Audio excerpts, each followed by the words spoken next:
Good day, folks. This is Greg Judy coming to you on a beautiful, beautiful May evening. It's May 5th, 4th, 5th. No, I'm sorry. I gotta get it right here. It is May 4th. Tomorrow will be Wednesday, and then, of course, on Thursday is our grazing school, our 3-day spring grazing school that we got a nice crowd coming in for. It's going to be a good time. We're going to teach a lot of the methods that we use out here to create something that looks like this. Folks, you can't hardly get it any better than this. For every mouthful that the animals reach down and get a bite, they're going to get some grass, they're going to get some clover.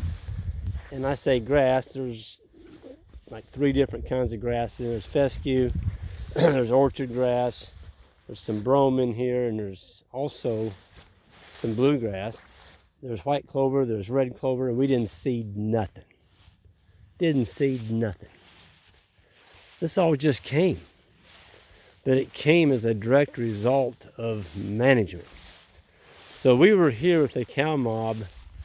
This is what we call Francis's farm. It used to be Marshall's, her dad, and Francis inherited this part of it right here. There's an 80 here that she's got. Beautiful. Just a beautiful piece. And anyway, the forage in here is just unbelievable. It's just skyrocketed. The cows were here just about 15, 16 days ago.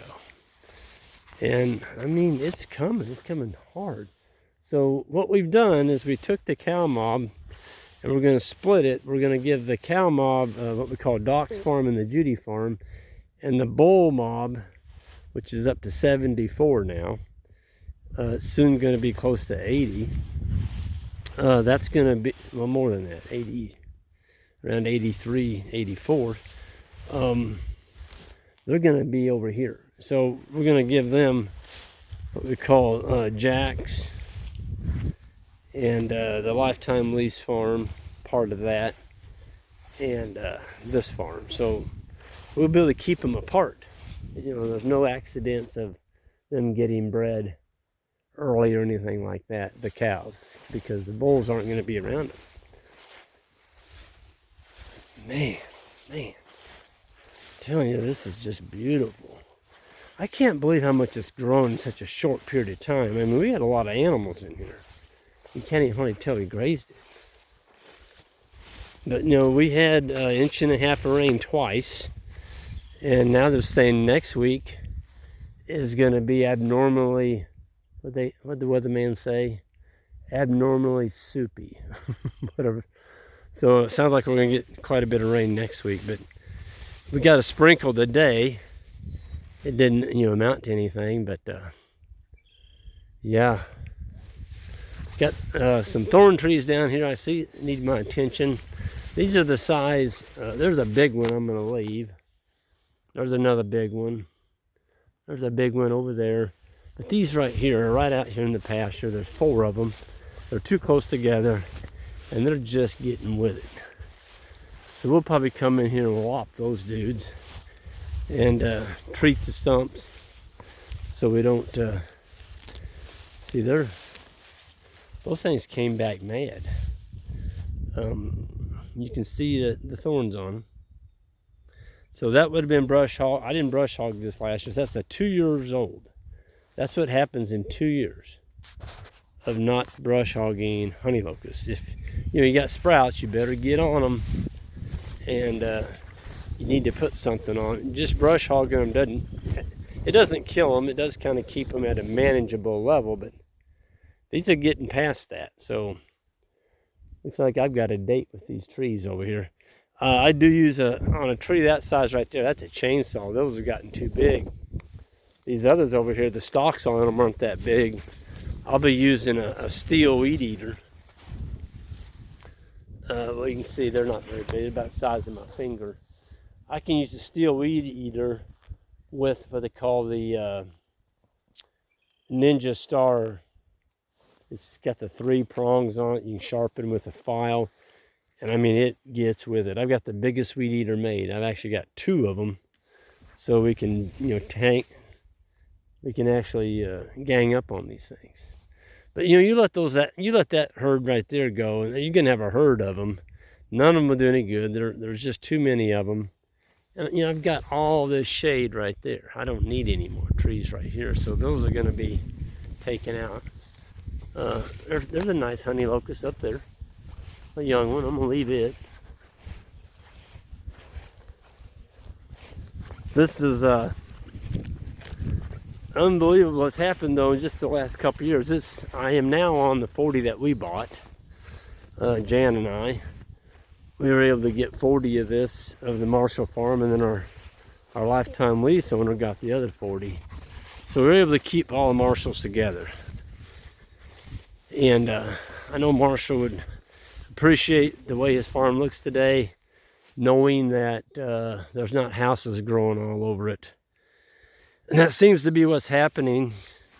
If you get up close to blacktops where there's any kind of road frontage and there's a big open field, these people are buying them up and they're splitting it up into 5, 10, 20 acre tracts. Well, you can't stop, civilization, but you sure hate to see, an 80, 100 acre field all of a sudden growing houses, and there's no food being grown, and it's kind of taking up the countryside. It's not country anymore. It looks like a subdivision. Country estates, people are mowing 20 acres. There's a neighbor over our way, and him and her get on the mowers and they'll mow all day long. 20 acre, used to be a cattle farm. Now it's a yard. That would just wear me slick. Set on a mower for 5 to 6 hours, 2 of you, and you got to do it. I mean, they're mowing that thing every 5 to 7 days. It's like a monster golf course is what it looks like. But anyway, I guess everybody has their own entertainment. They must enjoy it or they wouldn't do it. But huge waste of resources. They're not using that land for anything but to grow a big yard just to mow it, make it look pretty. I guess it's better than having more houses on it though. We've got to look at the positive side. So there's 20 acres, there's not any more houses being built on it. Man, look at this. Just nuts. I can remember, when Marshall was alive, that's Marshall's house over there. And Marshall got out of the war, World War II. I talked to him a little bit about it, and he was over in he was on a battleship, and he talked about, he was a machinist. So he ran a great big lathe. And he said they could turn down pieces of metal in the belly of that ship 20 foot long. 20 foot lathes. And he said, Greg, he said, when I climbed onto that ship in the harbor, and he'd never been out of these hills. So now Marshall went, he signed up because he knew he was going to get drafted. So him and a buddy signed up. And he said when he walked onto that ship in San Diego off the harbor there, he said, I knew we were all going to die because nothing that big and metal was ever going to float in the ocean. That big old ship is all metal, But he said they gave us 3 meals a day. He said, and when we were engaged with the enemy, we might get a sandwich. He said, but it wasn't too bad. Because growing up out here, you didn't always get 3 squares a day. So, and he said a lot of those guys were unhappy, out on that ship because they weren't on land. They wanted to get out there hand-to-hand combat and all that. And Marshall's like, I think I'm going to stay right here on this ship. Not getting shot at, and too bad. The kamikaze pods would take out the smokestacks, and Marshall called it the crow's nest, but somebody else said, well, it's not really that. I forgot what he called it, but it's where the captain stayed up on top. But then Marshall got pretty solemn. He says, yeah, he said, we buried our fair share of, comrades at sea. they would slide them over the side wrapped in a flag. And Marshall would get pretty quiet talking a little bit about that, and didn't have too much to say about that part. But he came back here, and he bought this farm, and went to St. Louis and got a city girl, and brought her out here, and this is where he raised his family at. He never left this area. There's a couple of Marshall's old tractors left. Those are WD-40s, Alice Chalmers. Kind of seen their better day, but somebody might use those for scrap or parts or something. I know they don't make them anymore. And Marshall had those things running. He had like 4 of them. And he was a good mechanic. Marshall could make anything. He could fix anything. And he was just very handy with his hands. And yeah, he was just that kind of guy. But he had a beautiful farm here, and it's a whole lot better now than it was. We've improved it a lot. We've done a lot of work on it, cleaned up a lot of the brush, and just with the rotational grazing. And Marshall used to love me to come up here and mow his yard.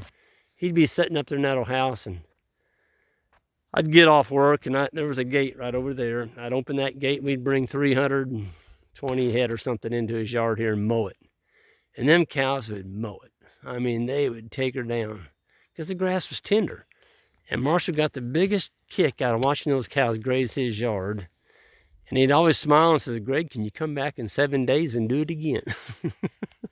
I said, "Well, Marshall, it's going to be probably 4 to 6 weeks. But I will be back." And he said, "Well, that'll be just fine." But he always enjoyed the cattle in his yard. And I'd put a wire around his satellite dish, because I didn't want him bumping his satellite dish and messing up his reception. But even his yard, I mean, look at this. That's a pretty good yard right there. Yeah. There's some of that broom sedge right here. Somebody's asked me the other day, what's the broom sedge look like? Well, there it is right there. So I had a good question the other day, and somebody asked me, well, Greg, if you bought a farm and it had a lot of this broom sedge on it and cedars, where would you start? And the first thing, I haven't responded to that one yet. I've been a little bit busy getting ready for the grazing school, but I would start by first taking the cedars off, and don't brush hog them. He said a lot of them were anywhere from 6 inches tall up to 5 feet tall. Go in there and lop those cedars off.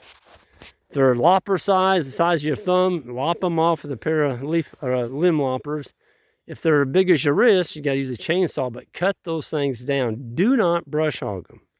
If you go in there and brush hog them, folks, what you're doing, you're taking an acid material, acidic, and you're spreading that cedar all over the ground. And now you've got an area, let's just say this clump right here was a cedar tree, and you brush hog that. Well, instead of affecting, let's say 2 square feet there, now you're affecting 5, 8 feet, because you spread all that acid material over the ground. You're not going to grow anything there for, probably 2 or 3 years. So cut them down, get them off the land, the cedar, and then bring hay in that following year, winter. You got to bring some purchased hay in and start unrolling that hay and bringing either sheep or cattle on it, and let them beat that up on that land. And wherever you unroll hay, this broom sedge is not going to like that. And over a period of time, the broom sedge will get thinner, and the animals are going to help you heal that land. But you got to get rid of the cedar first. So that's the method that I would use, is get rid of the cedar, unroll the hay, and if you have the money and you own the land, or you have a long-term lease, you could go in there and put down a couple tons of lime. What that's going to do is bring your pH up. Because first of all, if it's got cedar on it, I can tell you without taking a soil test, the pH is low. But I would still go ahead and take a soil test first. The reason being, it's cheap. I mean, a soil test is like $10, $12. Find out where you're at. You're probably super low in phosphorus, hardly any potassium. Don't worry about the nitrogen. Don't be putting nitrogen down out here. That's just a waste of money. But if you can get that ground sweetened up a little bit, bring the pH up from, let's say, 4.9 to 5.8 or 6, now you're in the business. Now you're in the grazing business. You're going to be able to grow something that looks like this. Okay? So I'm going to go ahead and sign off here. I'm going to got a couple of busy days coming at us. We're looking forward to it. We got a good group this year, it sounds like, from all over the United States. Got one guy coming from Central America. He's pretty pumped, and we're just happy to have everybody. It's always a great time. I know a lot of people are busy, and but you know, kind of keep it in under your hat for next year, maybe, if you want to learn how to do a better job of grazing and grass genetics and watering systems, fencing, all the best tools and practices that we use. It's all there. It's all at the school, and I think it's a good 3 days to invest in your future to really get you started on the right path. So with that, I'm going to sign off. Everyone hit that subscribe button on the way out, and have a great day, and we'll see you all down the road.